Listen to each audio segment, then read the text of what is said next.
meditation, and let the supreme object of your meditation be truth. At the outset, meditation must be distinguished from idle reverie. There is nothing dreamy and unpractical about it. It is a process of searching and uncompromising thought, which allows nothing to remain but the simple and naked truth. Thus meditating, you will no longer strive to build yourself up in your prejudices, but forgetting self, you will remember only that you are seeking the truth. And so you will remove, one by one, the errors which you have built up around yourself in the past, and will patiently wait for the revelation of truth, which will come when your errors have been sufficiently removed. In the silent humility of your heart, you will realize that there is an inmost center in us all, where truth abides in fulness and around. Wall upon wall, the gross flesh hems it in. This perfect, clear perception, which is truth, a baffling and perverting carnal mesh, blinds it and makes all error, and to know, rather consists in opening out a way whence the imprisoned splendor may escape, thus in effecting entry for a light, supposed to be without. Select some portion of the day in which to meditate, and keep that period sacred to your purpose. The best time is the very early morning, when the spirit of repose is upon everything. All natural conditions will then be in your favor.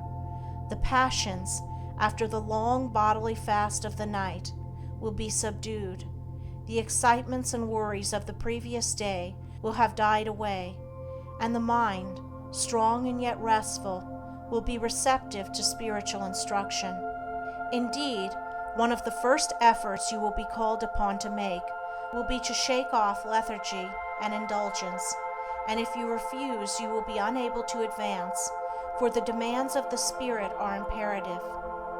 To be spiritually awakened is also to be mentally and physically awakened. The sluggard and the self-indulgent can have no knowledge of truth. He who, possessed of health and strength, wastes the calm, precious hours of the silent morning in drowsy indulgence is totally unfit to climb the heavenly heights. He whose awakening consciousness has become alive to its lofty possibilities, who is beginning to shake off the darkness of ignorance in which the world is enveloped, rises before the stars have ceased their vigil, and grappling with the darkness within his soul, strives, by holy aspiration, to perceive the light of truth while the unawakened world dreams on. The heights by great men reached and kept were not attained by sudden flight, but they, while their companions slept, were toiling upward in the night. No saint, no holy man, no teacher of truth ever lived who did not rise early in the morning. Jesus habitually rose early and climbed the solitary mountains to engage in Holy Communion. Buddha always rose an hour before sunrise and engaged in meditation, and all his disciples were enjoined to do the same. If you have to commence your daily duties at a very early hour, and are thus debarred from giving the early morning to systematic meditation, try to give an hour at night, and should this, by the length and laboriousness of your daily task, be denied you, you need not despair, for you may then turn your thoughts upward in holy meditation in the intervals of your work, or in those few idle minutes which you now waste in aimlessness. And should your work be of that kind which becomes by practice automatic, you may meditate while engaged upon it. That eminent Christian saint and philosopher, Jacob Boehme, realized his vast knowledge of divine things whilst working long hours as a shoemaker.